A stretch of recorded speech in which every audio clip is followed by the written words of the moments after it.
naging pulis ka naman, anong sasabihin mo sa papa mo kung ngayon pulis ka na kung sakali? Nagawa ko na yung pangako ko sa'yo.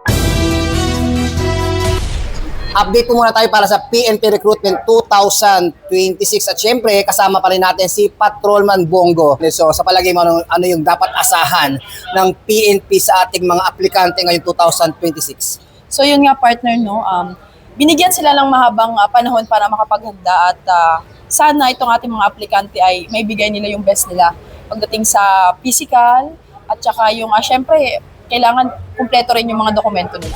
So alamin po natin ang pahayag naman ng PRSU NCR para sa araw na ito. Araw na to, ito yung kanilang checking of documents, no.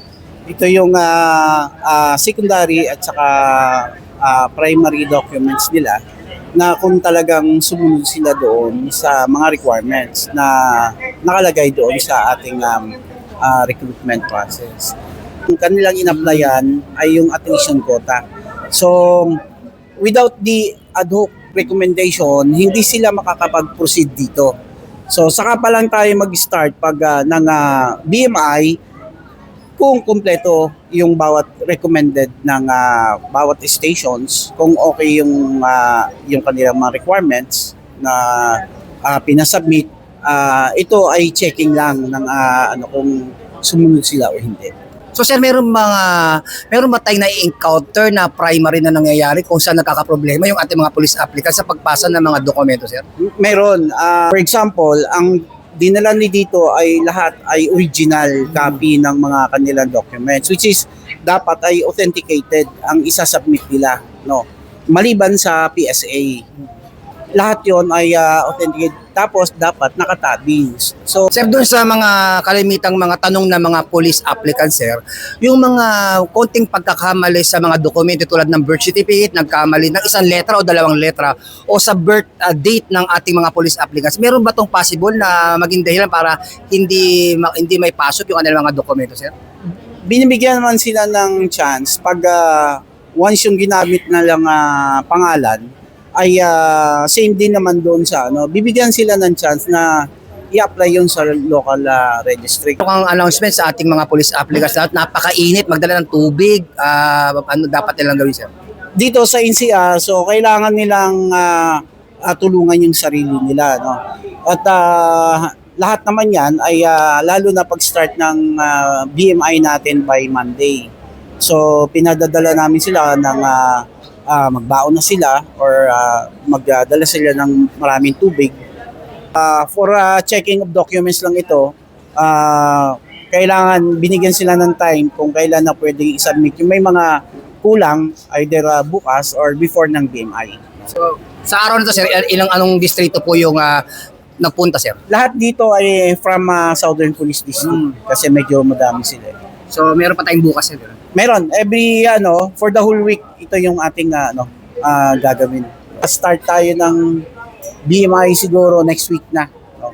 Pag hindi matapos lahat, medyo magkakaroon ng adjustment. Mag-interview naman tayo ng mga police applicants kung bakit ba ito yung gusto nilang tahakin ang pumasok sa PNP. So, parang ikaw lang dati yan, partner, nung i-interview kita, di ba? Ano ba yung unang sabi mo noon bakit gusto mong mapabilang sa hanay ng Philippine National Police? Siyempre, unang-una, ang pinakang goal ko talaga nun is, siyempre, yung paglilingkod sa bayan. Yan. Number one yun. So, hindi mahal sa buhay. Isa yun. Kasama na yun. Alam mo ba, partner, kapag sinabi mo na serbisyo publiko o public service, sabi nga ng ating NAPOLCOM representative na si Attorney Delgado, na kapag sinabi mong public service, kasama na doon yung buong pamilya. Kaibigan, mahal sa buhay. So ayon na rin sa ating NAPOLCOM commissioner na si Attorney Kalinisan, magkakaroon ng mahigpit na proseso ng recruitment. Yun, lalong-lalo na pagdating sa complete background investigation. Bakit gusto nilang maging police? Siyempre, Taga Western Bikutan, Taguig City, sir. SM Bikutan, ang layo mo Yes. lang pala dito. So, anong dila ba't gusto maging police? Sir, unang-una pangarap ko po ito since nung bata pa lang ako. So, Gusto ko pong i-maintain yung public ng peace and order po sa... Okay, ikaw, pang-ilang apply mo na? Sir, good morning sir. Pang-apat na apply. Pang-apat na apply mo na? Opo sir. Ba't di ka pa sumuko? Simula ng 2023 po sir. 2023? Opo sir. Ba't di ka sumusuko? Pangarap ko po talaga maging police sir. Para rin po sa mga magulang ko at sa magiging pamilya ko So, sir. paano kung hindi ka maging police ngayon, mag-apply ka pa rin? Mag-apply pa rin po Ilan sir. taon ka na ba? 27 po, sir. 27, sa bagay, 27 po nung naging pulis ako eh. So, kaya na. Yes, School sir. mo? Thank you po, sir. Olivares College, Parañaque po, sir. Okay, ikaw, taga saan ka? Sir, Taguig, sir. Pangilang apply mo na? Pangatlo na, sir. Pangatlo? Yes, O, sir. sa Taguig. Sa Western Bigutan, sir. May tutulong mo sa PNP kung sakaling pulis ka na. Sir, matutulong ko po sa PNP is yung pagiging creative ko po. Mhm. And I have also a technical skills na makakatulong po bilang police applicant or police pagdating ng araw, sir. Okay, ikaw, taga saan ka? Taguig, sir. Taguig siya sa Taguig. Sa Santa Ana. May asawa na? Wala pa po. Pangilang apply na? Pang-7. 7! Lah, 7 apply na, hindi pa rin sumusuko. So ano nagbibigay siya ng lakas ng loob para hindi sumuko sa pag-apply bilang sa pulis? Inspiration ko po, sir, yung pamilya ko. 10 po kasi kami magkakapatid. 10. Pangilang ka? Pang-siyam po. Pang-siyam? Ako. Yung tatay ko po kasi dating barangay tanod.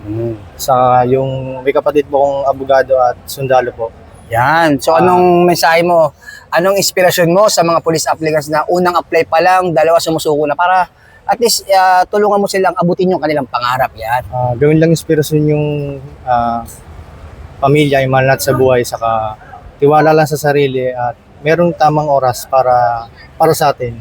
School mo nga pala ulit? Christian Polytechnic Institute of Catanduanes. Yan. Saan ka una nag-apply? Dito po sa Camp Crame. Ang marami sunod. Camp Crame po. Dalawa. Sunod, tatlo. Dito na po lahat. NCR. Opo. Ilan beses NCR? Kailan yung huling apply mo dito? Last year po. Last year. Thank you po. Ikaw, Morning, sir. pangilang apply mo na? 5, sir. 5!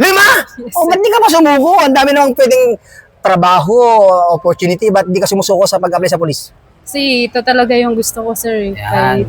Kahit yung failure, sir, na naranasan ko sa 5 taon. Naging, yun, sir, katadagan ko para ipurso talaga yung gusto ko, sir. So anong ginagawa mo kapag hindi ka pa nakakapag sa PNP nakaraan? Anong trabaho? Trabaho ko, sir, security guard. Yan, shoutout may mga tropa nating security na talaga namang 24 oras minsan ay hindi pa narerelyabuhan pero kasabay din yan po mga kaibigan yung ating mga security guard talagang ibang klase rin ng trabaho nila. Okay. Shoutout mo. Shoutout dyan sa mga kabady ko. Ganyan talaga. Ano pa? 5'9". Ayun, 5'9". Ano yung sabihin? Nakikita ka rin sa ano ba ibig sabihin ng ka-5'9"? Bad, sir. applicants. Makinig dito muna. Kabady, sir. St. Ferdinand College, sir. Pangmayaman ah. Slide, sir. Anong course mo? B-scream, sir. Yan, ikaw anong course mo naman din? Bachelor of Public Administration, sir. So, meron ka bang naging ibang trabaho maliban sa pag-apply mo bilang pulis? Bago ako mag-apply, sir, nagpasok ako sa fast food po, sa Mang Inasal, tapos nag-restaurant ako. So, pag ilang apply mo na? Pangatlo, sir, bali pang-apat kasi na 2024 regular, tapos 2025 attrition regular, tapos ngayon. Marami namang trabaho. Bakit ito pang PNP ang gusto mong pili? Anong dahilan? Sir, ito talaga pinakapangarap ko eh. Tsaka pangako ko to kay papa ko bago ako namatay. So, anong maging ambag mo sa PNP kung sakaling magiging pulis ka? Maging mabuting public servant po, sir. Maging magandang good role model po sa mga mamamayan po natin. Kasi sabi So, nasabi mo na namayapa na yung papa mo. Opo, sir. So, kung nasa harap mo si papa mo ngayon, anong sasabihin mo sa kanya? ito na po yung simula ng pangarap ko. Kahit ilang ulit ilalaban ko to, kahit kalahating percent lang yung persento na titira sa akin, nalaban ako.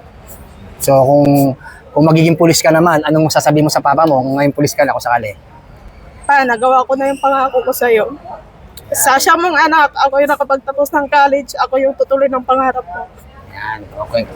Papakabait ka pag naging pulis ka? Yes, sir. Okay. Mula po dito sa NCRPO Camp Bagong Diwa, Bikutan, Taguig City at sa ngalan po ng aming Regional Director ng NCRPO, Police Major General Anthony Ebrin. At sa aming butihing Force Commander ng Regional Mobile Force Battalion ng NCRPO, Police Colonel Celso M. Rodriguez. Kami po ang inyong Police News Network Correspondent. Ako po, si Police Chief Master Sergeant Mauricio Bonilla Ruiz. At Patrol Woman Maria Danica Bacalso Bungo. Alagad ng batas, tagataguyod ng balitang pulis.